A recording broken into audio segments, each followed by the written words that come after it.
Hey everyone, welcome back to the V&P Performance YouTube channel. I'm JD, our social media director here, and today we're going to be doing an installation on the Odin and Loki Degas bottle. This installation video will cover all of our applications. That includes F-150, S-197 Mustang, and S-550 Mustang, as we're going to be focusing on the mounting of the bottle and the two hoses that run to the inlet of the bottle from the outlet of the lid-mounted intercoolers. So let's move over to the car and get started. First, an overview of the parts included for your Odin and Loki Degas bottle. First, you have the bottle itself, the lid for the bottle, an included hardware pack that has 3 bolts and 3 spacers for mounting the bottle to the lid of the blower. You'll use 2 of the kit's power grip clamps for the intercooler side of the hoses running to the bottle, 2 of the constant tension clamps for the bottle side of the hoses running from the blower. This is your driver's side bottle inlet hose that'll go from the driver's side of the blower to the passenger side bottle inlet. And you'll use one of these longer heater hoses, 3/4 inch in inner diameter. Once under the hood of your vehicle, you're going to locate the 3 bolt locations in which you'll mount your Odin Degas bottle. You'll remove any factory hardware that may be there. Once the hardware is removed, you're ready to go ahead and start installing for mock-up your Odin Degas bottle. The first thing you'll do is you'll take your 3 spacers and you'll place them in these locations. Now, older Odins will have this machined where these set into. Newer Odins will be machined flat in this particular location. Either way, you do need these spacers in place. You'll install the spacers like so. Then you're going to take your bottle and place the hardware into the mounting tabs. Line your bottle up with these holes and start the bolts by hand.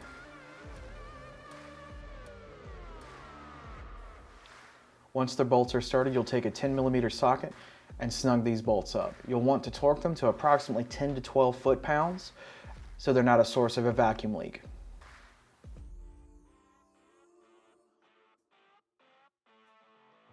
Now that your bottle's mocked up, you can go ahead and begin the installation of hoses. We'll first start with the driver's side intercooler outlet hose that goes into the nearest inlet of the Odin Degas bottle. You'll mock up your power grip clamp and you'll mock up your constant tension clamp. Do not tighten these yet. You're just going to get the hose in place.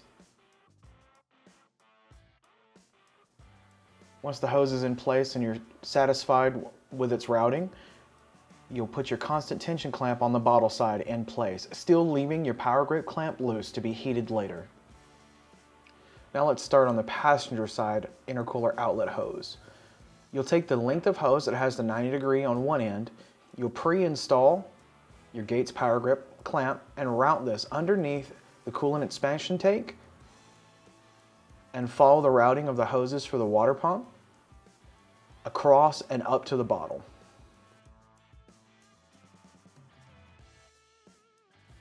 Once you have this hose routed, you'll go ahead and fit the 90-degree end onto the outlet of the passenger side intercooler. As before with the driver's side hose, you will not heat this power grip clamp yet. We're just going to mock it up so you can make adjustments as needed. After you follow your routing, you'll then mock up your constant tension clamp, install it on the outer inlet of the Odin Degas bottle, and then put that tension clamp in place. We start from the passenger side outlet of the intercooler in the lid, route down beneath the Degas bottle, across the front on the outside of the pre-existing hoses. We're going to secure this hose here with a zip tie once we're completed on the installation, and then it routes up and into the outer inlet of the Degas bottle. Now we're going to connect the bottle outlet line. This may vary depending on your application, as this bottle will fit 11 and up F-150 and Mustang. This hose typically is going to be one of the 90-degree, 3/4 inch diameter heater hoses. This will mount with the 90-degree or straight, depending on your preference, down at the pump, route up and to the outlet of the bottle. You're going to want to make sure that it has clearance from the exhaust manifolds or anything that may come in contact with this, and secure it in place. In this particular application, we've ran it up through the apron, ran it low beneath where the intake and air box will mount, fastened it to the brake lines to keep it secure, and then ran it up and connected it with a constant tension clamp to the bottom of the bottle.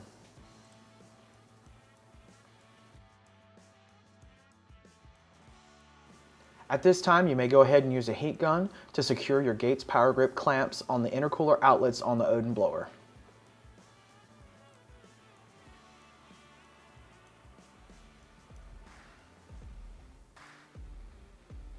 Now it's time to fill the system since all our connections are secure.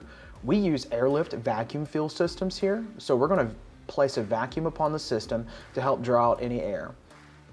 On your brand new installation, you're not going to have any coolant come up into the bottle. You'll be able to pull a full vacuum on the system.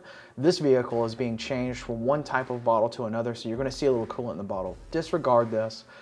The purpose of using an airlift in this particular scenario is to make sure that there is no trapped air in the system, as air will make your intercooler pump lose prime, and if it loses prime, it will no longer continue to pump, causing your vehicle to have IATs that are out of control. In whatever way that you choose to fill this system, you want to verify and be absolutely sure there is no air remaining in the system. We fill our intercooler systems with green, traditional antifreeze ethylene glycol, typically in a 50-50 mix or depending on your climate, with more or less water. We choose this color because it is different than the factory Ford engine coolant, which is red in color and allows for some diagnostic abilities. For example, if you see red coolant on the ground, you know it's your engine cooling system. If you see green coolant on the ground, you know it's your air-to-water intercooling system.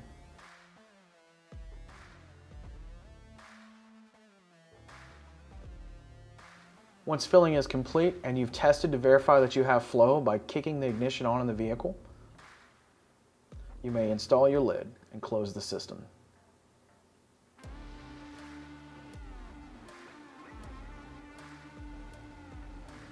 All right, so that concludes the installation and mounting of your Odin and Loki Degas bottle on 11 Up, F-150, and Mustang. If you have any questions or concerns, don't hesitate to give us a call or email us at sales@vmpperformance.com. Thank you for your business, and we appreciate you checking out the video. We'll see you in the next one.